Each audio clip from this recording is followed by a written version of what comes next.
Hi everyone, Keyboard Warrior here, and welcome to my review of what it's like to buy an Aftershock PC in the year 2025. I am not sponsored and just sharing in case anyone wants to know or buy from them. I tried to edit this video in a more POV style, so do let me know what you guys think about it. Alright, so this is what my desk setup used to look like, but let me just give you a quick run through of what it was supposed to be. So previously, this is a electric standing desk whereby I can adjust it up and down still, but the USB slot here don't work anymore, but that's alright. So I have two Samsung 24-inch monitors and an Alex drawer cabinet over here, but it's pretty old already and there's a lot of clutter there, so my plan was actually to clear it and put the new PC over there. Then what I used to have was actually a laptop at the bottom here. I used to put it at the top, but there's like too much stuff, so there's no more space for anything.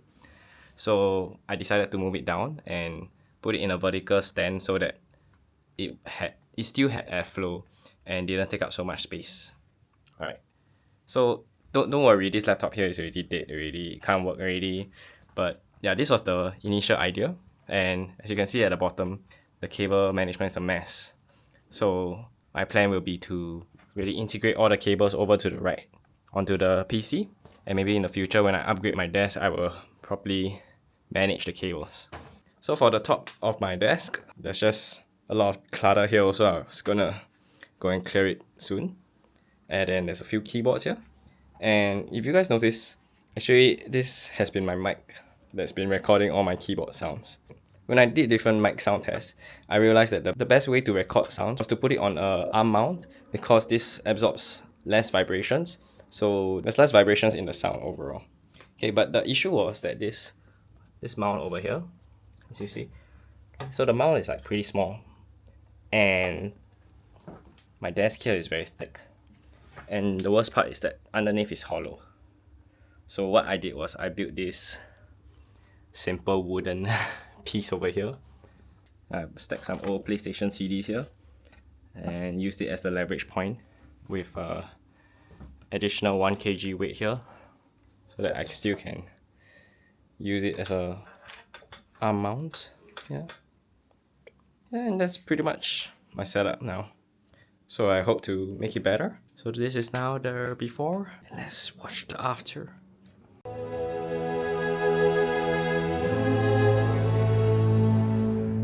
So I wasn't really here to receive the package, but it was received for me overnight, and this is what they gave. So I ordered the H7 Flow RGB, and they included the other boxes. Everything's inbuilt already, but I'm sure that they just include the extra parts here, like the official box itself, the 5080, and the motherboard as well. So yeah, so let's do the unboxing and see what it looks like inside.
Hey guys, so this is an update of what my setup looks like now. We have the Aftershock PC at the right side over here. We can see that there's like a lot of cables at the back.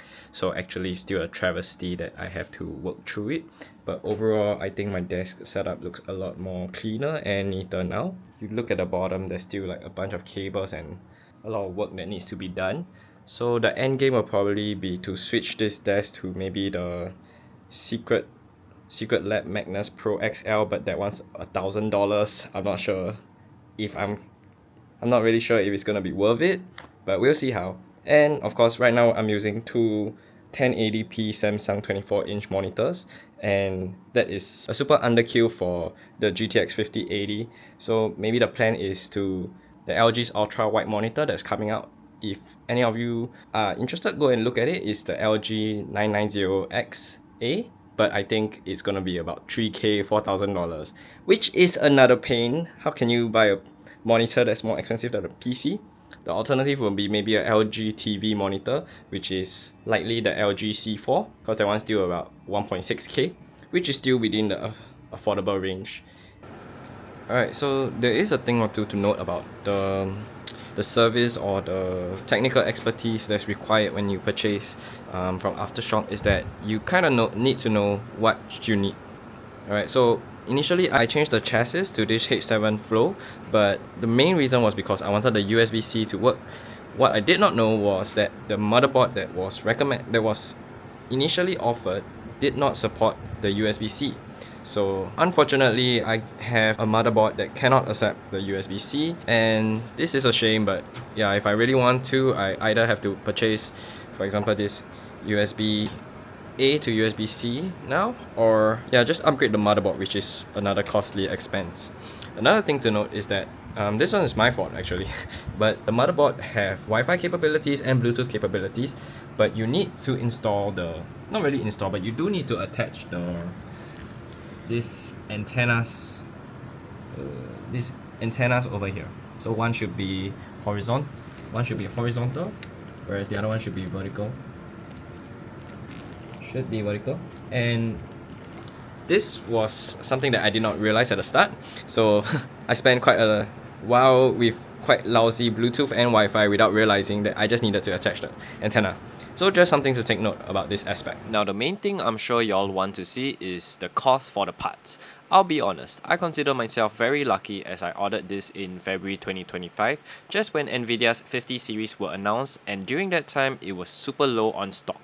I managed to get these specs, the AMD 9800 X3D. Ignore the words here, the email didn't change the name, but it is true when I checked the PC specs. The computer has the Gigabyte RTX 5080 Aorus Master Ice, 32GB of RAM, 2TB of SSD, and the H7 Flow chassis, overall having a white PC at a reasonable price of $3,759. I even upgraded the cable to an RGB sleeve, which was $14. Just to take note is that this PC that I have is an upgrade of the base that they offered of the $3,525 one, which used the 7800 X3D CPU instead. Now if we are to look at what they offer now, which I'm currently in the month of July 2025, I'd say the closest to this will be the ICUE Supreme AMD X3D, but it already costs $3,750, $9 less than what I paid for, and it only comes with the 7800 X3D, and the GPU is Zotac Solid OC White, which I'm not saying is bad, but I just feel the Aorus Master Ice that I have has to be one of the best looking white GPU. Overall, I feel that Aftershock's service and PC has been satisfactory. You may ask, why didn't I build one myself? But I think the biggest consideration to me was the risk involved. As someone who does not have much building experience, I could not risk a $2,000 GPU or something that could cause it to malfunction and end up with no warranty and no PC. The service that Aftershock provided has been helpful. You could WhatsApp them easily and get a reply within a business day or so. I would recommend that you check properly what you look for in the PC, such as the USB-C port, if you're not technically strong in PC parts like me. They have a showroom at Suntec City, which I went to estimate the size of the PCs before I committed to the online purchase. From what I see, Aftershock is available in Singapore and Australia, though I don't know if there'll be much difference. I hope this video has been helpful. One thing that I think I should mention was that my PC came 2 months after my order, and the reason was because of the low GPU stocks, especially for the Aorus Master White. I think it's highly valued now, which is why it is not offered in their current base, ready to ship PCs. In terms of gaming, I have had no issues. I've been playing at 4K 144Hz of AAA games like Cyberpunk, maybe just unable to ray trace extensively.